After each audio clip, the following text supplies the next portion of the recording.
Ananya Roy, Professor, City and Regional Planning, Education Director for the Blum Center for Developing Economies, recipient of the 2006 Distinguished Teaching Award and the 2008 Golden Apple Award for Outstanding Teaching, and the title of her speech tonight is Solidarity. Ananya.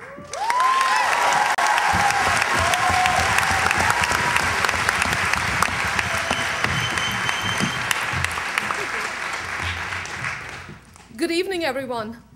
I speak today as a faculty member and as a proud Cal alumna.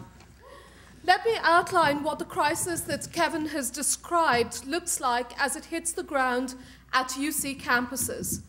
I wish to draw your attention to three issues: the threat to the public character of the university, the emergence of a differentiated education, and a crisis of accountability.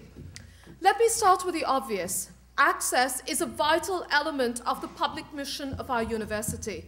With rising fees, there is the question as to whether students from economically disadvantaged families will have access to the world-class education they deserve, whether the blue and gold plan that supports these students will hold. But there is also a suffocating middle-class crunch. Middle-class incomes are in their steepest decline in 40 years. And yet these families are just beyond the threshold of financial aid. It is on their backs that the UC Regents will be raising fees. The term middle class is a misnomer in California, for such families are barely holding on in an economy ravaged by lost jobs and disappearing social safety nets. I see my students take on that minimum wage full-time job to help preempt a foreclosure. I see them drop out for a semester so that they can gather enough funds to pay next semester's fees. As a teacher, I bear witness to the rituals of working poverty that California's college students must endure, and it angers me. The public character of the university is also about students who come from families of wealth and political privilege. It is about the great mingling that happens in our overcrowded classrooms, the late nights in labs and studios, the rowdy debates and decals. This is how the socioeconomic hierarchies of California are remade in a public university. It is the best way to build a nation. It is the best way any of us know how to build a nation. Access will not be preserved unless we are willing to fight for it, unless we insist upon it to state legislators and UC administrators. The second crisis is what I'm calling a differentiated education. There's already a proliferation of differential fees, $6,000, $20,000, additional fees that are levied on graduate students in professional schools, law, public health, now architecture, city planning. It is more expensive to educate students in these disciplines, administrators argue. This may be the case. With the budget crisis, UCOP has now put forward a proposal to allow the charging of differential fees to undergraduates in certain majors such as business and engineering. But this is a differentiated education, an enclave education, one where access to the so-called high-value disciplines and professions come with a toll. These are the toll roads, perhaps, that President Yudof talked about recently. It is Sacramento that has chosen toll roads rather than freeways for us.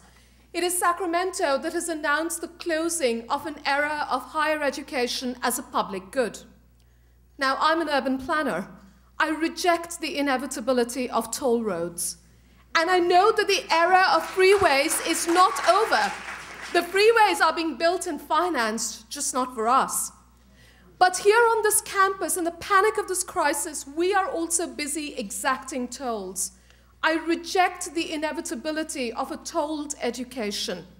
I call on our administrators from UCOP to California Hall to deans and department chairs to also reject the inevitability of a tolled education.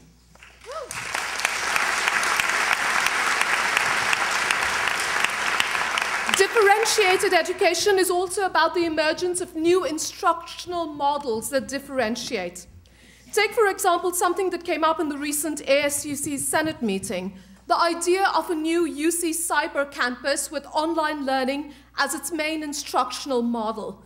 UC 11 has been presented as a democratization of education, an innovation of racial justice that can accommodate large numbers of minority students and ensure the California dream of education for all. You know what I call this model? A subprime education. Remember the subprime crisis that continues to unfold? Subprime systems of lending operate by offering those hitherto excluded from institutions, those redlined, access to services such as credit. They include, but the inclusion is segmented. It takes place on terms quite different than those made available to prime borrowers. The subprime is inherently unjust. It makes a mockery of democratization. If in its bold plans for the future, the best that UC administrators can do is to envision a subprime education, then the crisis is even worse than we had anticipated. This brings me to my third point. This is a crisis not only of something called the budget, but also a crisis of accountability. The problem at hand is not only defunding by the state, but also how the cuts have been allocated and implemented. On this campus in the last decade, according to Professor Shorter's figures, while the total number of employees has grown by about 26%, management has grown by 283%. What are they all managing?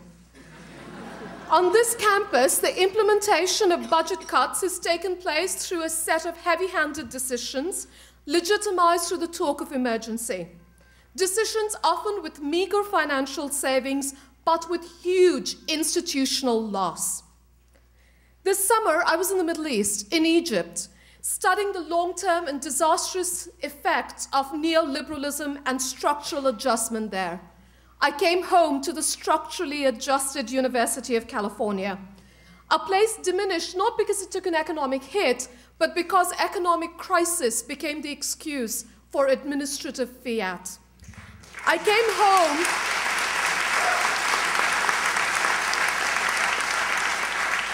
home to a regime that, to borrow a term from a previous political era, is made up of deciders. I'm the decider and I decide what's best. Remember that? Well, this will not keep our universities safe. But I also came home to hope, to solidarity.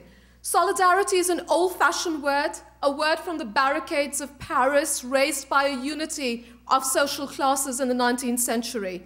A word derived from the Latin solidum, or whole sum. This whole sum of interests and objectives, solidarity, is the most valuable resource we now have. But it is also threatened as we find our interests pitted against each other.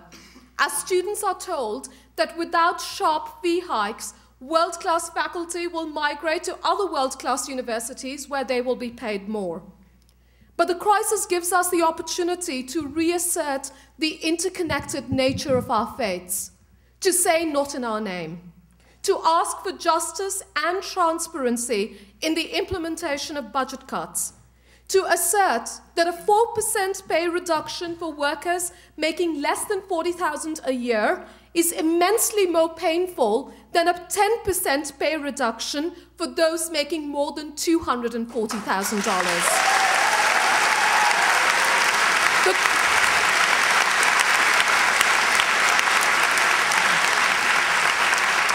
The crisis reveals what is broken here in the UC system.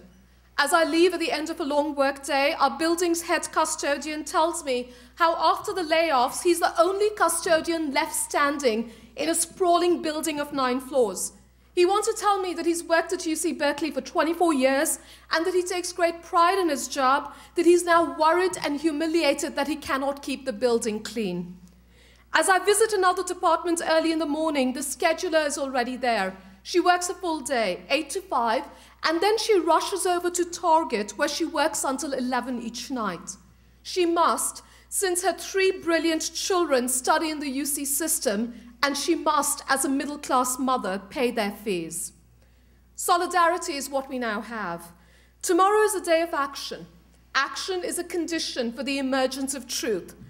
Will we be able to forge a new common sense, a new truth about higher education in California? not in a day, not in a year, but we must start. I teach in this beautiful room twice a week. I teach a course on poverty and inequality. Tomorrow I will be walking out for 2 reasons. I will walk out because we all have to make visible the crisis of state defunding that is upon us. We cannot wait around for others to do this for us, not even those who get paid to do this. We have to convince Californians to stand with us in solidarity. And I will walk out because I reject the administrative logic that says that my job and salary can only be protected if others in this university are badly harmed.